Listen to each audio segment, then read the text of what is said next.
Hello, good evening, and welcome to another program on Diplomatic Faces. Today, we're going to feature a representative from another country. Sri Lanka has strong ties and long-standing relationships. Therefore, my diplomatic face today is none other than the ambassador of Afghanistan to Sri Lanka, Honorable Ashraf Haidari. Good evening, Honorable Ambassador. Thank you for joining us. How are you today?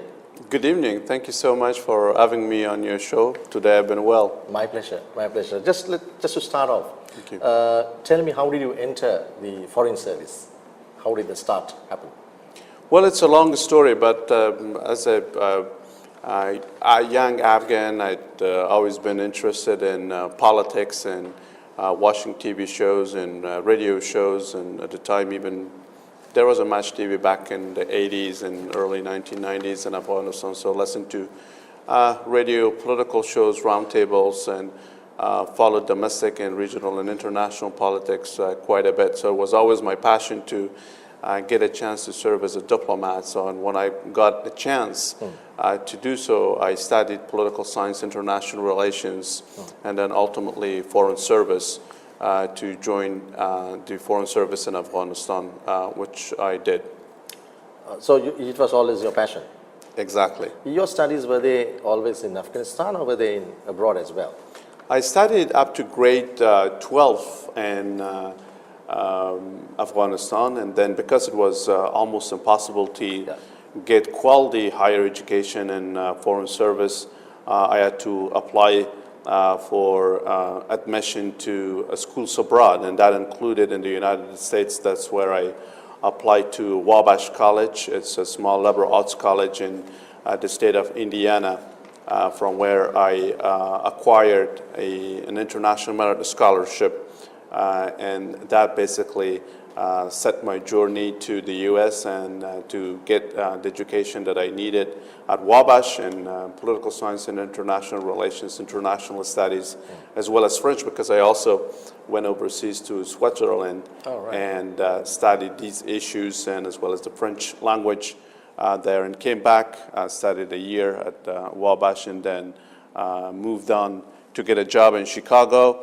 And after that, I went to Washington, D.C., and then I re-enrolled at Georgetown University School of Foreign Service, and that's where I studied Foreign Service with a focus on international security and development. And it was in this period when I met our ambassador to Washington at the time, who needed capacity, especially in diplomacy and foreign service, government media relations, and lobbying. And so I joined the embassy as a local professionalist, director of government media relations, and then I applied for diplomatic status, since it was always my passion and interest to help rebuild and help stabilize Afghanistan in the wake of the 9/11 terrorist attacks and the fall of the Taliban. So for me, it was a great opportunity to apply my education and political science and foreign service and diplomacy to help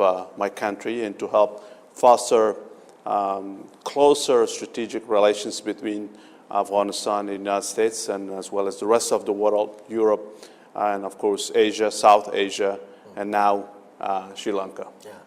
If I were to ask you to describe what would be the Afghan foreign policy, how would you describe it? Well, Afghanistan's foreign policy really is about cooperation throughout the region for win-win economic gains, because Afghanistan is located at the heart of Asia. We're connecting South Asia and Central Asia and the rest of the region. And so as a landlocked country, but increasingly landlocked, we are interested in promoting regional economic cooperation and regional economic integration.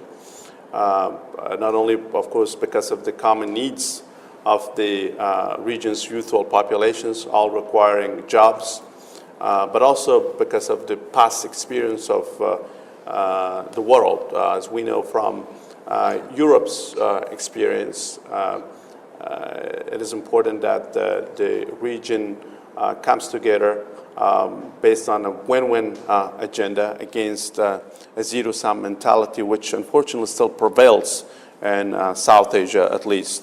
which we encourage to take some lessons from pre-war Europe, because they were in the same situation. So our foreign policy is one of cooperating with our immediate neighborhood, with our 6 neighbors, foremost Pakistan and Central Asian states, Iran, China, and as well as India, but also broader neighborhood, which also includes Sri Lanka. The present day, the key developmental and security challenges Afghanistan face, what are they? Well, the key security problem in Afghanistan is an imposed war in the form of a proxy war that is maintained and operated outside our borders in the neighborhood.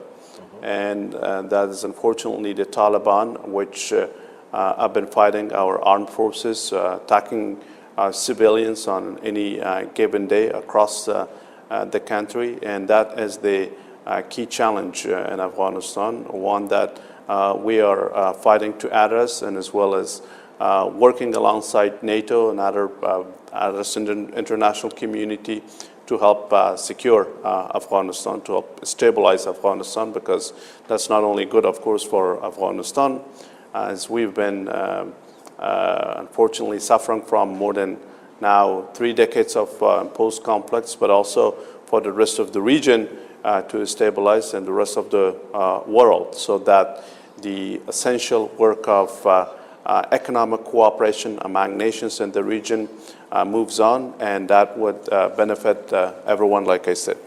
The peace and security in the Middle East, does Afghanistan, the way it is geographically placed, play a role in that? Well, now, much like economic issues, security is as much globalized. And as we learned on 9/11, September 11, 2001, what happens in a far-flung country like Afghanistan affects the rest of the region and the rest of the world. And that's why it's important that the nations in the greater Middle East and the rest of the world work together to move towards agendas, policies that discourage conflicts, discourage wars, that encourages cooperation based on trade, investment, and cultural cooperation that brings peoples and nations together on issues of common interests and common concerns, including, of course, such transnational concerns as drug trafficking, human trafficking, and climate change, as we see how our world is suffering and has been impacted by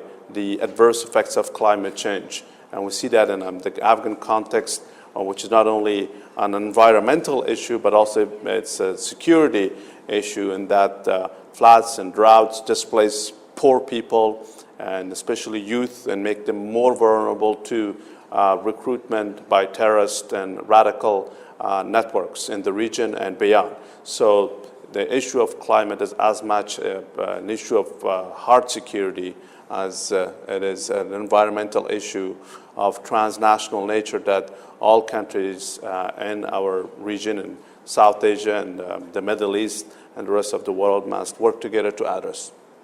Now, being a member of SAARC, both Sri Lanka and Afghanistan, and in any way we've been having a good cordial relationship, both economically, socially, and all that. How do you perceive our relationship, Sri Lanka and Afghanistan, and what is the way forward?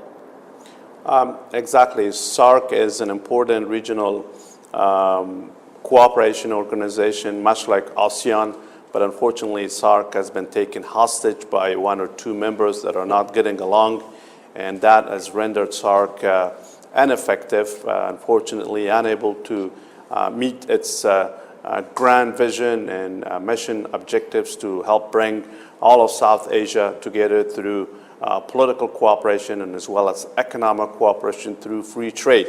That's where SAARC stands, but we are actively participating in SAARC. So is Sri Lanka, as far as our bilateral relations with Sri Lanka are concerned. They're rapidly expanding. This morning I had a good meeting with the Minister of Transport and Aviation. We discussed the importance of starting a flight between Kabul and Colombo for tourism and trade. And so have we MOUs and agreements in higher education, science, technology, cultural cooperation, capacity building in technical areas, and we've even initiated to sign an MOU on defense cooperation with Sri Lanka, exchanging expertise and experience in the fight against terrorism and the fight against insurgency and drug trafficking. These are all common concerns that we have, but also common interest in further connecting our two countries through sea and as well as air for import and export of the products that you have, such as tea and of course other such products, and as well as Afghanistan's horticultural products, dried nuts, carpets, rags, but also export of unskilled labor to Sri Lanka, and as well as export of skilled labor from Sri Lanka to Afghanistan to meet our technical human resources needs.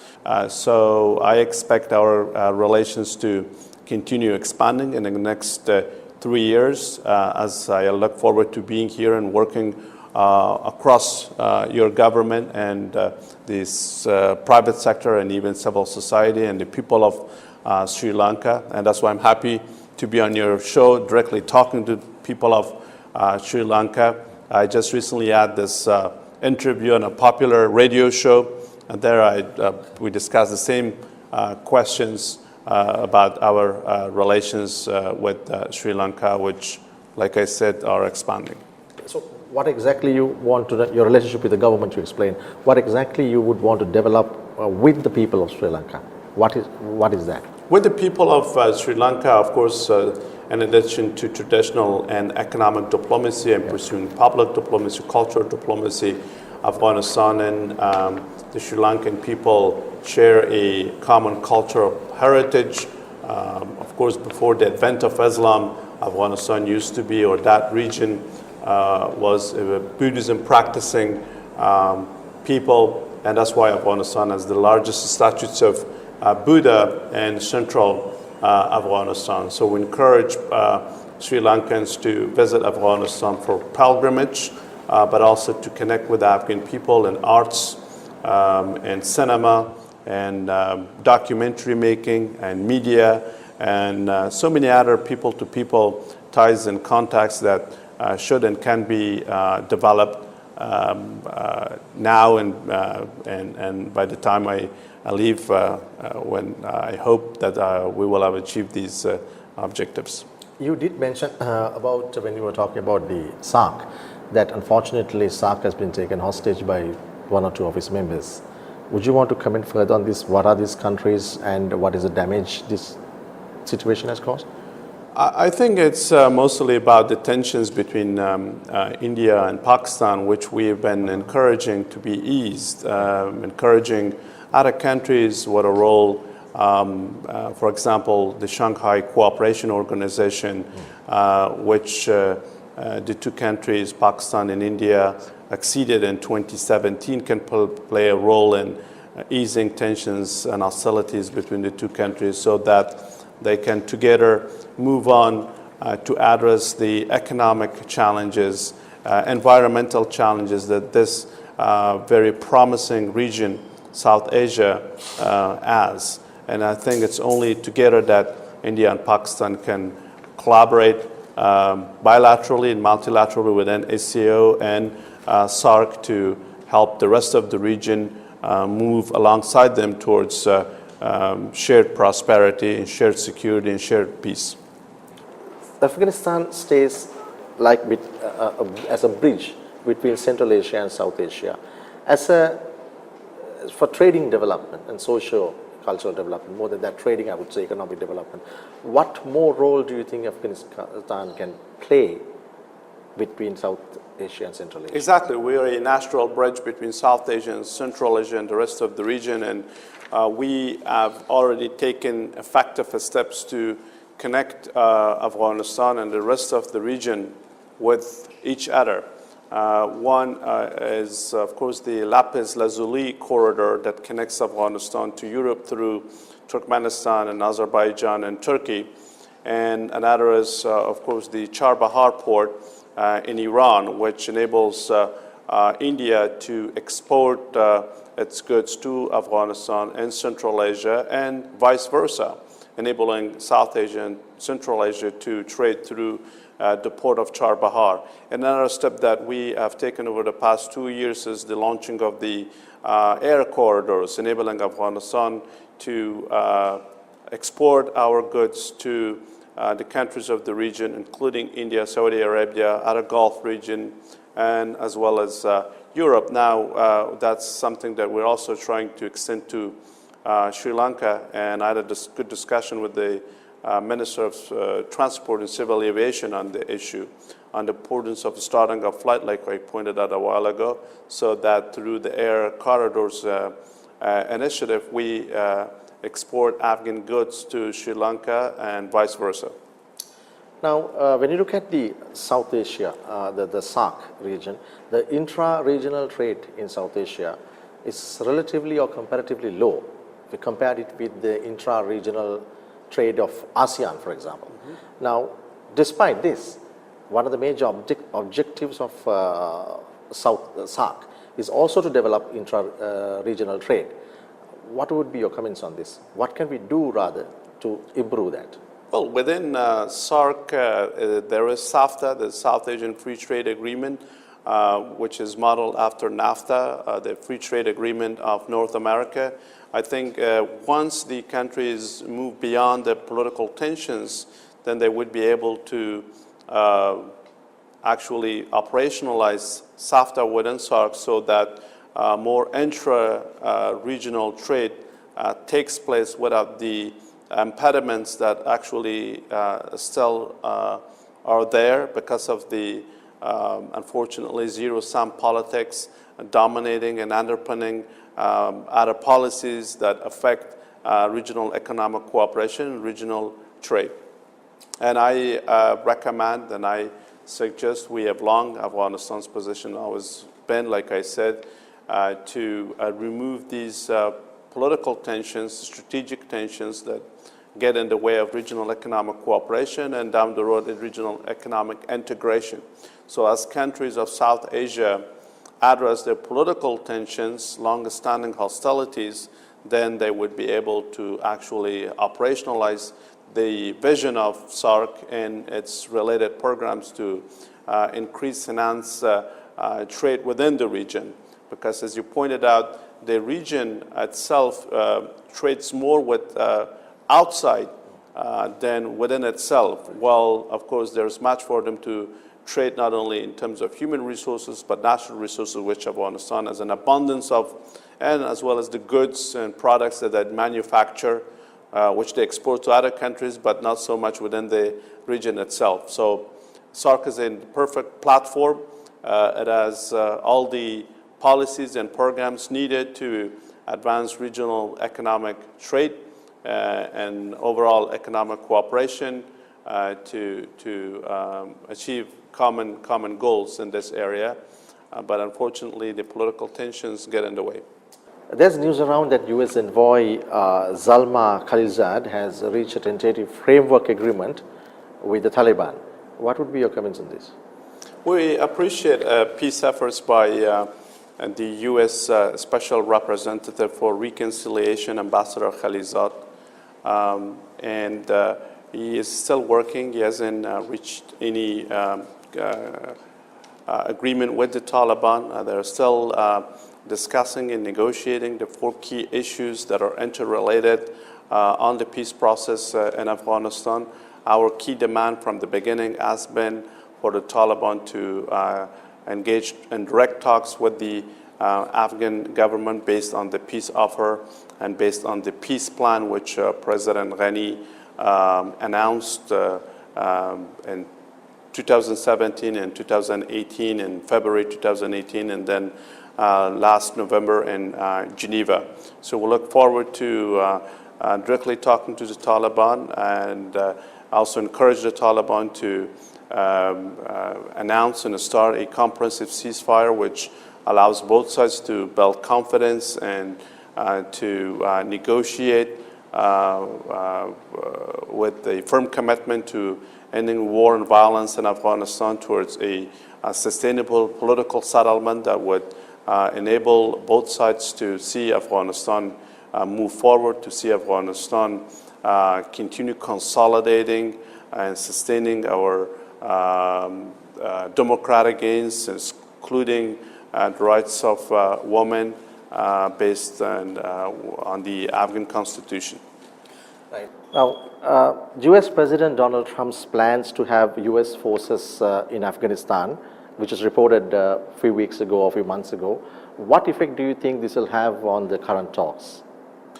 Well, President Trump doesn't have any plan, as you said, to have the number of forces. The U.S. forces are still there, and the plan is based on the South Asia strategy, which President Trump announced shortly after he came into office, and that strategy is very much conditions-based. As conditions in Afghanistan improve, as we make substantive and tangible progress in the peace process, then that would warrant the reduction of U.S. forces, NATO forces in Afghanistan, which is fine. But until that happens, U.S. forces will continue their mission of advice, assist, and support in Afghanistan as our armed security forces, both Army and the police, continue fighting terrorism and the imposed war that unfortunately is still victimizing the people of Afghanistan. Would you say Afghanistan is a ally of U.S.? Yes, we are a strategic ally of the United States. We have signed a strategic partnership agreement, a bilateral security agreement with the United States, and not only U.S. but also India is a strategic partnership partner of Afghanistan, and we have other partners throughout Europe and other countries. Coming back to you as a diplomatic officer and ambassador of Afghanistan to Sri Lanka, what were the greatest challenges you faced working not only here, in foreign service? If you were to mention one or two or one. Well, the challenge is often, I think, when you work hard and but you're not alone. You ultimately depend on teams and institutions and other ministries, because ultimately the role of any Ministry of Foreign Affairs is to coordinate and to communicate messages on issues of common interest or on issues that could be sensitive among nations, between nations. And so for the institutions internally and for institutions externally to actually collaborate, communicate, coordinate to get end results, be them on resolving a conflict or a commercial conflict or signing a MOU or an agreement and then following through to implement that. So I think the frustration is sometimes that you work hard, but sometimes you don't see the fruit of your hard work immediately because of the red tapeism or bureaucracies that are sometimes weak or sometimes slow, that actually don't do their part to implement the objectives of the bilateral, multilateral agreements and MOUs signed to advance shared interests and address common concerns. So the whole job is a challenge. It's a challenge, and challenges are good because they're at the same time opportunity, which can be exploited to do more, not less. And I think I've never been disappointed or lost motivation to continue doing more. Any advice to people who are aspiring to be in the foreign service or ambassadors like you? Yes, I do encourage strongly young Sri Lankans to pursue education in political science, international relations, and then apply. I think there is a test, foreign service test, to become diplomats representing their country. I think it's a joyful experience. It's a noble profession to not only advance your country's interests, but also to bring nations and peoples together for the well-being and good of the whole mankind and humanity. So I do encourage them to do that, and that's why we've launched an internship program at the embassy, and we've recruited several young Sri Lankans who intern at the embassy, learning diplomatic skills as they're exposed to the work at the embassy, and as well as some of the meetings that I attend. They go and take notes, and they listen to what I say, and my counterparts and others in your government, and so they get the exposure they need to do that. And so I strongly encourage youth to do that. Ashraf Haidari, Ambassador of Afghanistan to Sri Lanka, thank you very much for joining Diplomatic Faces today, and thank you for your thoughts and very insightful information. Thank you for joining us. Thank you so much. Thank you. That's Diplomatic Faces for you today. My guest today was the Honorable Ambassador of Afghanistan to Sri Lanka, Ashraf Haidari. I'll see you next time with another Diplomatic Face. Till then, have a good night and have a good weekend.